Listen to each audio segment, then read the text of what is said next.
Well, hello everyone, and welcome back to the Four Persons. Happy New Year, and just really glad to be back. And I want to introduce someone who is going to be involved with one of our newest shows on this platform, on the YouTube platform. Gerald Hunt, Happy New Year. How you doing today? Happy New Year to you, John. I'm doing good. And real happy to have you aboard. And you're going to be with another person who's not available for this particular show, but that's Luis Agando, and he's been with us here at the Four Persons for quite a while. Yep. Um, the numbers that we're putting up are just incredible. We had over 1,700 hits yesterday, Oh wow, that's cool. and we ended the year 2024 with over 100,000. That's the second year in a row that we've ended with over 100,000. Yep. And we intend to just build on that. We're going to get bigger and bigger and better, but without compromising the quality and the mission. And the quality is to be faithful to our faith, our church, and to the truth. And you and I have a little bit of history. First of all, talk a little bit about our history and basically what we were talking about this morning about a post that I actually made 2 years ago about a mutual friend of ours who was being attacked online, and kind of introduce yourself to our audience, and we'll take it from there. Okay. Yeah. Sure. Well, I guess for starters, I've known you for I don't know 3-4 years probably. You were doing that deeper truth broadcast, and I was following that somewhat. And we've seen each other on various apologetics pages defending the faith. And I've been defending the faith probably for 40 years now or more. Actually, I'm 65 years old, and I've always studied the Bible and I've always had a love for studying the church and studying it through official sources, the decrees, the decrees on the Vatican website, and councils, and just studying the faith and reading the scriptures and seeing how the church fits in perfectly with the scriptures. So that's kind of my background. I have a love for apologetics and actually teaching the faith through apologetics, helping other Catholics to understand that our faith goes back to Christ and the apostles.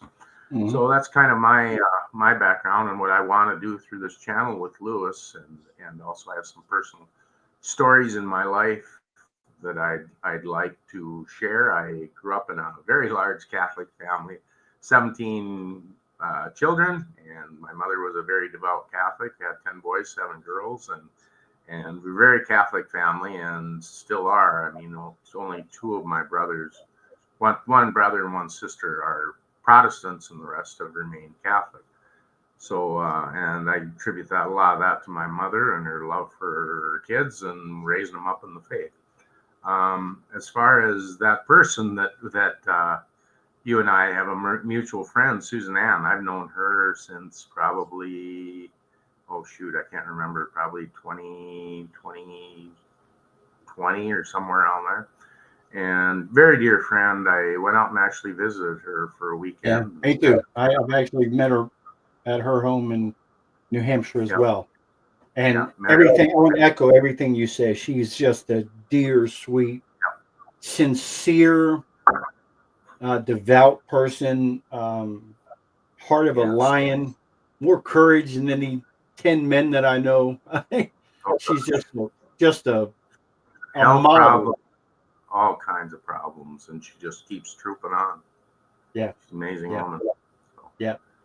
So you and I have talked a lot about some of the offshoots that we see in Catholicism today that are really problematic. And I want to bring a few of them up because you're going to be addressing some of these different groups. Yep. One of them is the more Catholic than the Pope crowd that we've seen. They call themselves traditionalists or ultra traditionalists or whatever. What they really are is hypocrites. Um, that Yep. that they openly attack the Pope. They openly attack the councils, particularly Vatican II, which they often don't understand. They often blame things on Vatican II that Vatican II did not teach or put forward. So that's one of the groups. The other group is the to the other extreme, the ultra liberals, that what they call the cafeteria Catholics, Yeah. who Side of the aisle. Yeah. yeah. So Which, I can be Catholic and support abortion. I can be Catholic and support LGBTQ or whatever it is that they call themselves. And then the third offshoot that I think is becoming more and more of an emerging problem are the ones who engage in and follow and propagate any private revelation or secret. I call them the new Gnostics. yeah. They're always promoting the secret The knowledge book that of truth type you're talking about. what's that? The book of truth types you're talking about. That's the book of truth types, the Yeah. Medjugorje types, the Yeah. that they're always propagating this secret knowledge, and oftentimes even revelations that are condemned by the church, that the church has rejected. Again, you brought up Marie Divine Mercy is a perfect example of that. Yeah. And in all of these groups, there's one common denominator, Gerald, and that's pride. That's pride. Yep. I know better than the church. I know better than everyone else. And we have decided that we're going to take a different route because there's so many Catholic apostolates and ministries out there that kind of look down on us peons, so to speak. You need to pay attention to me because I'm so wise and I have all this secret knowledge and everything. And we're going to try to approach it from the perspective of what Catholicism really looks like at street level. And we Yep. already brought up one example, um, Susan Ann. And Susan Ann is an example of the adage that I use, that I believe there's two types of extraordinary people. There are people who do extraordinary things, and then there are people who do ordinary things under extraordinary circumstances. Yep. Both of those people are extraordinary to me. And I faced a lot of unbelievable traumas, tragedies, crises in my life and my family's life. And there was a time when I kind of fell into self pity over some of those things. But you find more and more and more, Gerald, we're not alone. There are a lot of people going through those types of crosses and tragedies and struggles. And that's what our faith looks like at street level, and that's where we're trying to have that approach of we're all in this fight together. We're not generals leading the privates. We're all in this fight together. We're all equals.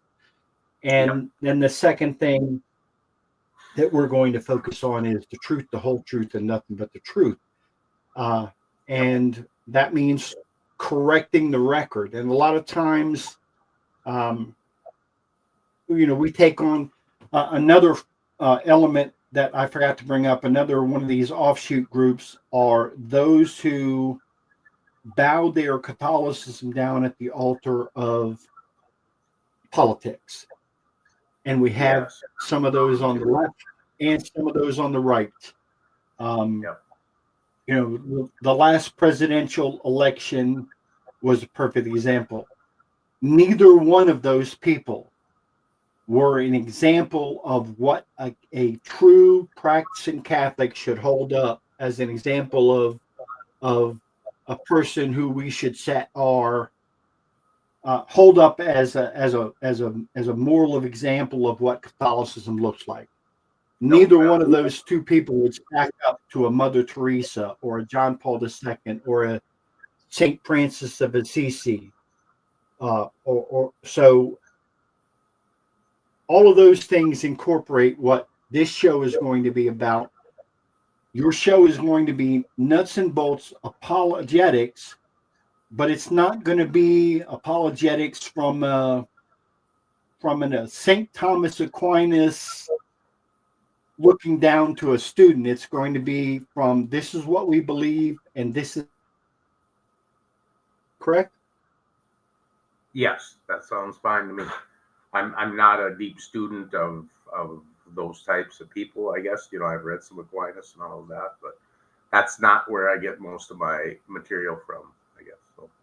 And I'm just looking to teach people. I'm a regular guy, and I dug into it myself. Well, I think what it basically boils down to in a nutshell, Gerald, is that we've been lifted up by God, and that's what we're to do. We're to uplift other people. It's not supposed to be a sympathetic approach in terms of, oh, you helpless little, person, you No, can't do anything on your own. Let me do this for you. It's more of God helped me overcome this, and God can help you overcome this as absolutely. well. What would you what would you lift up as some of your primary saints that you recognize as being real inspirations that you go to over and over again? I like Saint Isaac Jogues is one of my favorites. Actually, he was a missionary back in the I think 1800s, 18th century, and he was from France, and they called him over to become a missionary in the Northeast United States with the Iroquois Indians. Well, the Iroquois Indians enslaved you, so the only way for him to get in there and be a missionary was to go and let the Indians capture him, and they would beat him and they would torture him.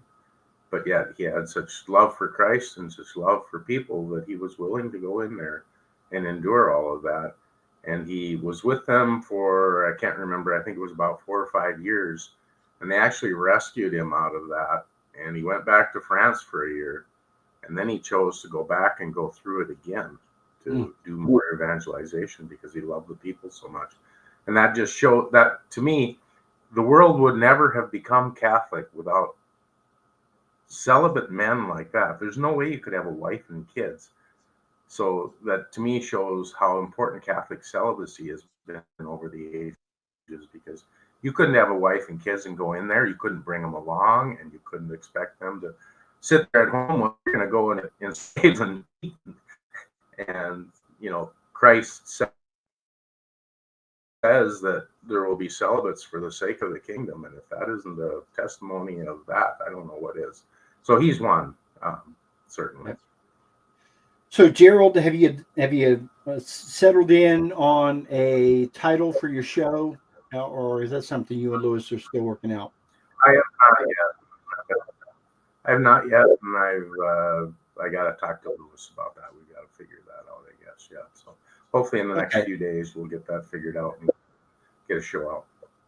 So we're going to be broadcast over several platforms. Our YouTube site, which is youtube.com/ at the four persons, the @ sign, the four persons. That's our YouTube site. You also can link to it from our website at the4persons.com. That's THE, the number 4persons.com. And tell our audience what day and time that they will be able to catch the program and when it's going to kick off. Well, I think we're going to try and do one for tomorrow evening at 8 p.m. Eastern, 7 Central, or did I? Yeah, that's what I said. So Lewis and it'll maybe just be an introductory show. And then I have a couple of stories that I'd actually like to tell that you've heard me talk about before. sent you them, so maybe I'll just kind of run through those quick with the audience, and they're quite, to me, amazing stories and of what God has sent me in my life. So I think people will enjoy them. That'll be Thursday nights at 8 p.m. Eastern. So we'll have two shows on Thursday. We'll continue with our show with Terry Delp, taking it to the streets at 6:30, and then at 8 p.m. we will have Gerald and Luis and your brand new show. Gerald, we're thrilled to have you aboard, and look forward to working with you this year. God bless you and Happy New Okay. Year, brother.